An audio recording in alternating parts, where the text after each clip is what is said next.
અમર ચિત્રકથા રામાયણ. સુગ્રીવના સૈનિકો સીતાની શોધમાં નીકળી પડ્યા પછી હનુમાન ઉપડે તે પહેલાં રામે તેને એક વીંટી આપી. હનુમાન, સીતાને માત્ર તમે જ શોધી કાઢી શકો તેમ છો. આ વીંટી લો. આ વીંટી જોઈને સીતા તમને મારા સંદેશવાહક માનશે. હનુમાન દક્ષિણ તરફ ગયા. તેમની સાથે કિષ્કિંધાના પાટવી કુંવર અંગદ, વૃદ્ધ અને બુદ્ધિમાન રીંછ જાંબુવાન અને મોટી સંખ્યામાં વાનરો હતા. કાળજીપૂર્વક અને લાંબો વખત શોધ ચલાવવા છતાં તેઓ સીતાનું પગેરું ન મેળવી શક્યા.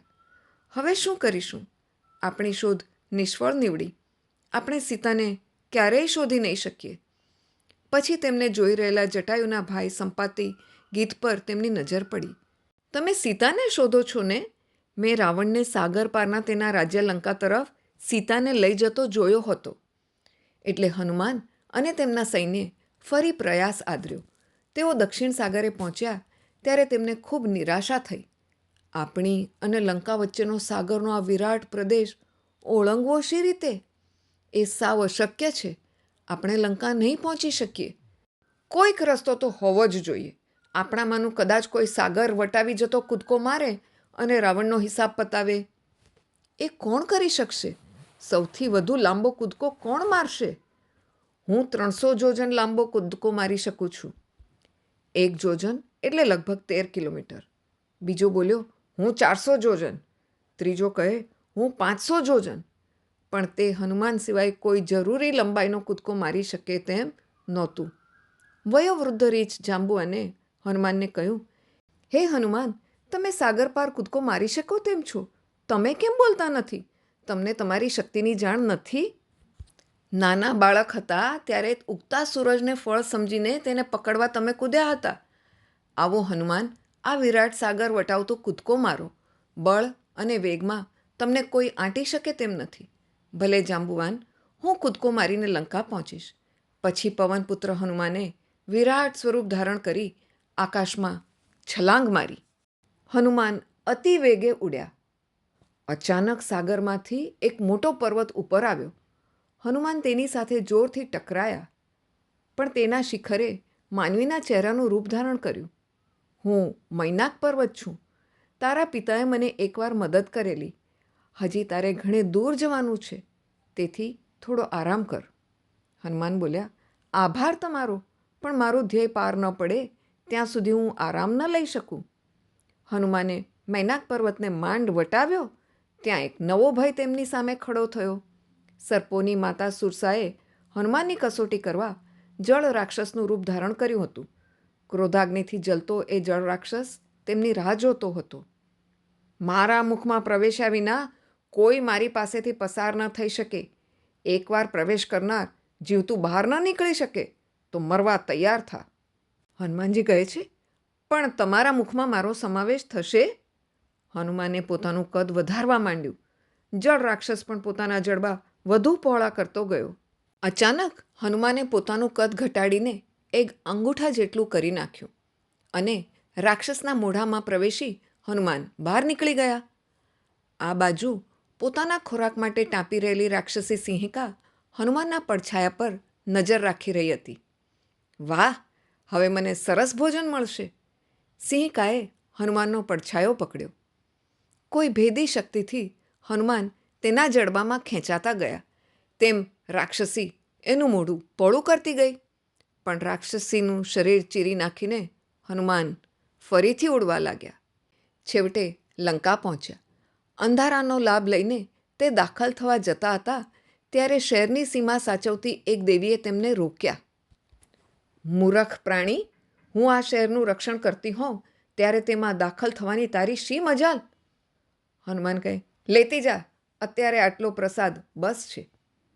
તે વિચારે છે, મને કોઈ વાનર હરાવશે ત્યારે રાક્ષસો અજય મટી જશે એવી આગાહી હતી. એ દિવસ આવી પહોંચ્યો લાગે છે. હનુમાન દિવાલ પરથી કૂદકો મારી લંકામાં પ્રવેશ્યા. આ વિશાળ નગરમાં હું રામના પત્નીને કેવી રીતે શોધીશ? તેઓ સોનાની નગરી લંકા ફરી વળ્યા. છેવટે તેઓ એક મહેલ પર પહોંચ્યા. આ સીતા હોવા જોઈએ. ના, આ સીતા ન જ હોઈ શકે. રામથી વિખૂટા પડેલા સીતા આમ નિરાતે ઊંઘી જ ન શકે કે ખાઈ ન શકે. તો શું તેઓ રાવણને વશ થયા હશે? ના, આ કોઈ બીજી જ સ્ત્રી, કદાચ રાવણની કોઈ રાણી હશે. હનુમાન મહેલ પરથી રવાના થયા. નજીકની એક વાટિકામાં પહોંચી તેઓ એક ઊંચા ઝાડ પર ચડી ગયા. આ વાટિકામાં મને સીતા મળશે ખરા? તેઓ ચિંતા કરતા આખી રાત વાટિકામાં ઘૂમતા રહ્યા. સવાર પડી ત્યારે મને લાગે છે કે સીતા મળ્યા. એ રહ્યા એ, માત્ર રામના જ વિચારમાં મગ્ન. એ ખરેખર સીતા જ હતા. રાક્ષસીઓના પહેરા નીચે અશોક વાટિકામાં કેદ હતા. એટલામાં રાવણ વાટિકામાં દાખલ થયો. મારા પ્રેમ વચનોને તે દાદ દેતી નથી અને ધમકીઓની પણ તેના પર અસર થતી નથી. છતાં એક દિવસ તે મારી થવાનું સ્વીકારશે એવી મને આશા છે. રાવણ આવીને કહે છે, હે સીતા, શક્તિ, વીરતા, સંપત્તિ કે કીર્તિમાં મારાથી ક્યાંય ઉતરતા તારા પતિ રામ માટે તું શું કામ ઝૂરે છે? વહેલા મોડા તારે મારી રાણી થવાનું માન્ય રાખવું પડશે. તે સિવાય છૂટકો નથી તારો. માત્ર રામના જ વિચારમાં મગ્ન સીતાએ પોતાની અને રાવણની વચ્ચે એક સળી મૂકી. તમે સૂર્યને તડકાથી અલગ પાડી શકતા નથી, તેવી રીતે તમે રામને મારાથી અળગા નહીં કરી શકો. તમારા જીવનની કોઈ કિંમત હોય તો મને રામને સોંપી દો અને તમે તેનું શરણ માગો. રાવણ બોલ્યો, મારા મીઠા વેણનો બદલો તું પ્રેમને બદલે ગુસ્સાથી વાળે છે. હવે તારી ઉદ્ધતાઈ હું નહીં સાંખી લઉં. સીતા, તને 2 માસની મુદત આપું છું. ત્યાં સુધીમાં નહીં માને તો મારા રસોઈયા તારા શરીરના ટુકડે ટુકડા કરી મારો સવારનો નાસ્તો બનાવશે. ગુસ્સાથી લાલ પીળા થયેલા રાવણના ગયા પછી રાક્ષસીઓએ સીતાને કહ્યું, તું અમારા મહારાજને કેમ ખુશ કરતી નથી? તું તેમને વારંવાર તિરસ્કારે છે. કઈ હિંમત પર? તેમને પરણવાનું કબૂલ કર. સીતા કહે, ના, એ નહીં બને. તમે મને ભરખી જવાની ધમકી આપશો તો પણ. હા, એ વિચાર સરસ છે. આપણે તેને મારીને ખાઈ જઈએ તો? એમ કરવાથી રાવણની મૂંઝવણ પણ ટળી જશે. આપણે કહીશું કે તે મરી ગઈ. રાક્ષસીઓ મોટે અવાજે વાત કરતી દૂર સરકી ગઈ. સીતા વિચારે છે, મારા સ્વામીના દર્શન કરી શકનાર કેવા નસીબદાર છે. કોણ જાણે ક્યારે હું તેમને મળી શકીશ. સીતાએ પોતાના ચોટલાનો દોરો છોડ્યો. હવે મારે માટે કોઈ વિકલ્પ રહ્યો નથી. હું આ દોરાથી ફાંસો ખાઈને મારા જીવનનો અંત આણીશ. ત્યાં સુધીમાં હનુમાન સીતાની ઉપરની ડાળીએ પહોંચ્યા. દુઃખી સીતાનું ચિત્ત ઠેકાણે લાગતું નથી. અત્યારે હું તેમની સામે જઈને ઊભો રહું તો તે મને વેશપલટો કરેલો રાવણ જ માની લેશે. પહેલાં હું તેમને વિશ્વાસમાં લઉં. હું તેમને રામના પરાક્રમોની વાત કરીશ. હનુમાને હળવે સાદે રામની વાતો આદરી. અયોધ્યાના પાટવી કુંવર રામ પોતાના પિતાના આદેશથી પોતાની પત્ની સીતા અને ભાઈ લક્ષ્મણ સાથે વનવાસ જવા નીકળ્યા.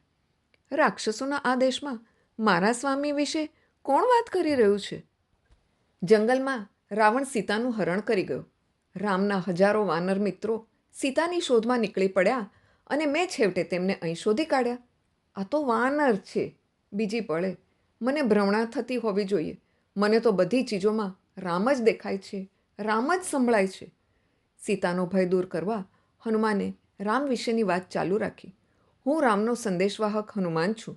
આ રહી એમણે તમારે માટે આપેલી વીંટી. હવે તો વિશ્વાસ બેસશે ને?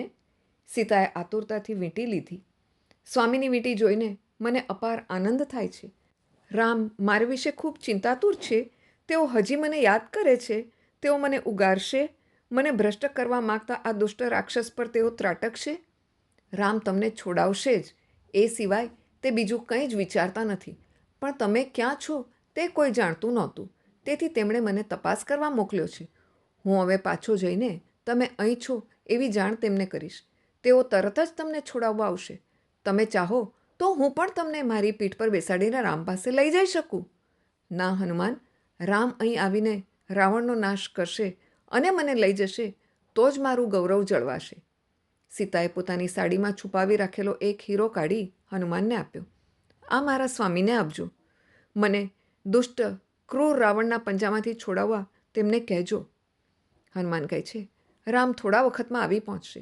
રામના તીરથી રાવણ માર્યો જશે અને તમે તમારા સ્વામીને ફરી મળી શકશો.